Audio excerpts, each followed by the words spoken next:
At these experiential conferences, and I'm sure at many others, I'm reminded of something you said at one time, and I'm quoting here, but with a little creativity, you can create some of these initiatives, ESIs, on your own.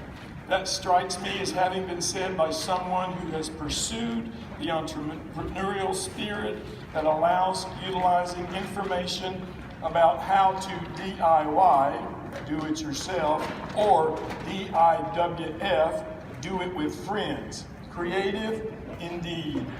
Although I'm retired, I continue to look forward to receiving your adventure publication, so keep me at hand, please.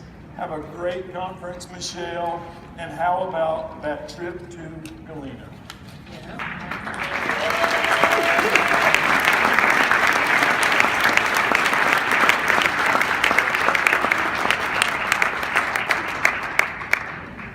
Congratulations, Michelle. Thanks for being an inspiration and giving us all those tips.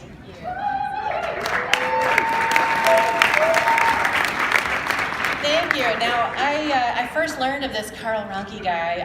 My very first job out of college was at a wilderness organization for troubled kids.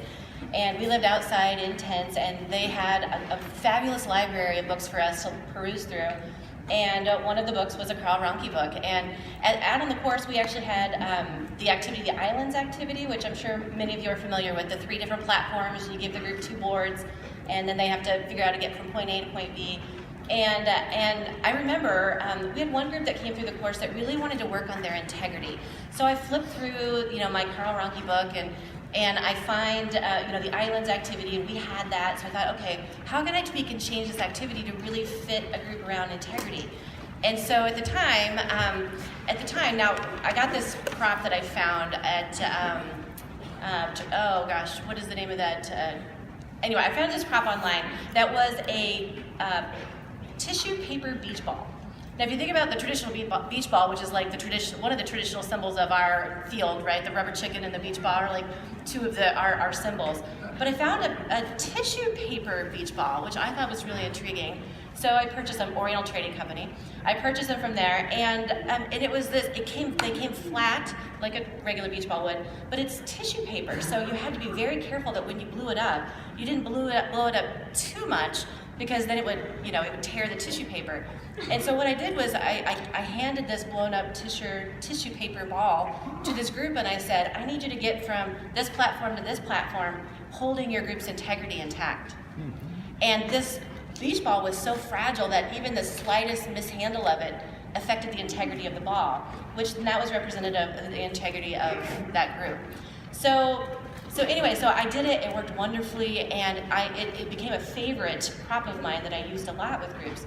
And so, this was back in the very early '90s, and back then, Karl had his address in the back of the book. And so I actually wrote him a note, and I just said, hey, I know you don't know me, but I was inspired by your book, and I took that island activity that I saw in your book, and I explained how I used it, and I tucked one of those paper beach balls in the envelope and sent it to him. And not really expecting that this big famous author guy would ever write me back, but of course he did. And in true Karl fashion, the first few lines of his little letter back to me was, "Where's the plug?" Right? Because it had no plug. It's just air. So anyway, and that became a lifelong correspondence. Now we write letters back and forth all the time, still to this day. I presented with him at the AEE conference, co-facilitated workshops with him. He's been a friend and mentor of mine for years, and I could not be more humbled or honored to receive the award of his namesake. It's truly the only award I've ever wanted to receive in my career. So I thank you so much for being part of my journey, and I'm humbled and honored. Thank you.